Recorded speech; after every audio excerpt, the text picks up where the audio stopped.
The Honda Civic Type R and Volkswagen Golf R are two cars that are similar in a lot of ways, but they're also quite different in others. Now that might sound a little crazy, but hear me out. They're both four-door compact hatchbacks, both have turbo 2-liter 4-cylinder engines that make around 300 horsepower, and both have 6-speed manual transmissions in the configurations we have here. One of the big differences between the two is their drive lines, with the Civic Type R having front-wheel drive and the Golf R having all-wheel drive. But in the way they look, feel, and drive, they're surprisingly different beasts. But to find out which one is the best, we took them to Great Lakes Dragway to test acceleration and braking performance, and Gingerman Raceway to gauge their track chops. We also enlisted the help of driving instructor Holly Heiser to help evaluate the cars and set our lap times. Here's how they performed.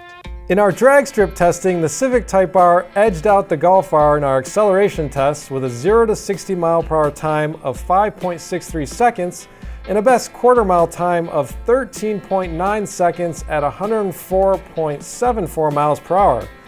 The Golf R, meanwhile, accelerated to 60 in 5.84 seconds and did the quarter-mile in 14.09 seconds at 101.92 miles per hour. Though the two cars' acceleration times were close, the experience of launching them was quite different. Cars.com's Joe Bruzek was at the wheel for these tests, and he noted that it was hard to get the Golf R to leave the line aggressively, with it feeling like the engine management system was holding the car back. The Civic Type R, meanwhile, made smooth launches with little wheel hop, and it was easy to get its fastest times. In our 60-0 braking test, the Civic Type R came out on top again, stopping in 107.74 feet versus 114.69 feet for the Golf R. With the Civic Type R having the advantage at the drag strip, our contest was ready to move to the 11-turn, 2.14-mile Gingerman circuit in Holly's capable hands for fastest lap testing. Here, the Civic Type R again had the advantage, with Holly turning in a lap time of just under 1 minute and 49 seconds. That was about 2 seconds quicker than her best time in the Golf R. While the Golf R was actually faster than the Civic Type R on the track straights, reaching 115 miles per hour to the Civic's 110 miles per hour on the long back straightaway, the Civic was consistently faster through the corners, and that made the difference. The Civic Type R feels really secure on the track with weighty, super precise steering that makes it easy to place where you want. At the same time, the car delivers tons of grip and feels less squirrely than the Golf R, thanks in part to its more aggressive tires. It all adds up to a balanced car where everything works really well together. I also like the Civic Type R's turbo 4-cylinder engine. It feels more eager to rev and power out of corners in a way that the heavier Golf R doesn't. Factor in the short throw 6-speed manual and you have a great performance drivetrain. From a comfort standpoint, I like the Civic Type R's seats more. They have bigger bolsters that do a better job keeping you in place than the Golf R's seats. In the end, it's pretty clear that with the Civic Type R, most of the money has gone to the things that make it the really fun car it is to drive, whether you're on the track or the street. One of the big things that's different about the Golf R is its steering tuning. Where the Civic Type R steering wheel has that weighty feel, the Golf R steering is much lighter. Even though the Golf R has all-wheel drive, it doesn't have a rear bias feel like you'd expect from a performance car. Instead, it feels nose-heavy, and that's disappointing. The Golf R's engine revs smoothly, but it lacks the immediacy of the Civic Type R's engine when exiting corners. You keep pushing the gas pedal down, but it takes a moment longer to get moving. The engine pairs with a taller shifter that has less of a mechanical feel than the Type R's. Though the Golf R's seats are comfortable, they don't hold you as tightly as the Type R seats.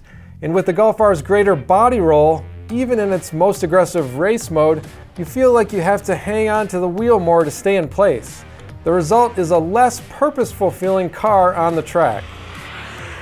So I'm here with Holly Heiser, our pro driver, and we just got done driving some laps at Gingerman and just really wanted to talk about how you thought this car performed. I mean, first let's start with handling. These are two kind of handling focused cars. What was your take on them and which ones you prefer? Well, they both really impressed me. I liked the handling on both. Both the steering inputs on both cars were really well. Felt really good out there. I preferred the Type R over the Golf R because the Golf R tended to understeer more as I came through some corners. The Type R felt more planted, but even with that being said, with the Golf R, it was really, really good out there. So I enjoyed both of them a lot. In terms of powertrain, the transmission, we have 2 manuals here. Is there anything that kind of stuck out as one being better than the other 2? They're both around 300 horsepower, so they're kind of working with the same specs, but those don't always tell the story.